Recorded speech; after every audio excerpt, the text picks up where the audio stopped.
உங்களுக்கு வணக்கம். ஸ்டாலினின் டெல்லி பயணம் வெற்றிகரமாக டெல்லிக்கு சென்று ஸ்டாலின் திரும்பியுள்ளார் அப்படின்ற செய்தியை கூச்ச நாச்சமே இல்லாம, அதாவது மீடியாக்கள் இதை ஏதோ மிகப்பெரிய வெற்றி பயணம் என்பது போல சித்தரிப்பதுதான் இங்கே வேடிக்கையாக இருக்கிறது. மக்கள் அனைவரும் முட்டாள்கள்.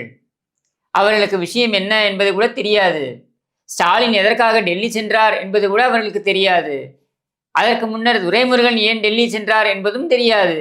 அதற்கு முன்னர் செந்தில் பாலாஜி எதனால் டெல்லி சென்றார் என்பதும் தெரியாது. ஊரில் நல்ல விதமாக எல்லாம் நடந்து கொண்டிருக்கிறது. அந்த நல்ல விதமாக எல்லாம் நடந்து கொண்டிருக்கின்ற காரணத்தினால் அவசரமாக நீலகிரியிலிருந்து திரும்பிய ஸ்டாலின் தனியாக கிளம்பி டெல்லிக்கு சென்றார். எப்பொழுதும் அவர் எங்கே சென்றாலும் அவர் உடனேயே செல்லும் துர்கா ஸ்டாலினோ அங்கு அவருடன் செல்லவில்லை. ஏனென்றால் இங்கே இன்னொரு வேலையில் முக்கியமாக அவர் அவருடைய கவனத்தை செலுத்தி கொண்டிருந்தார். அது என்ன அப்படின்னா,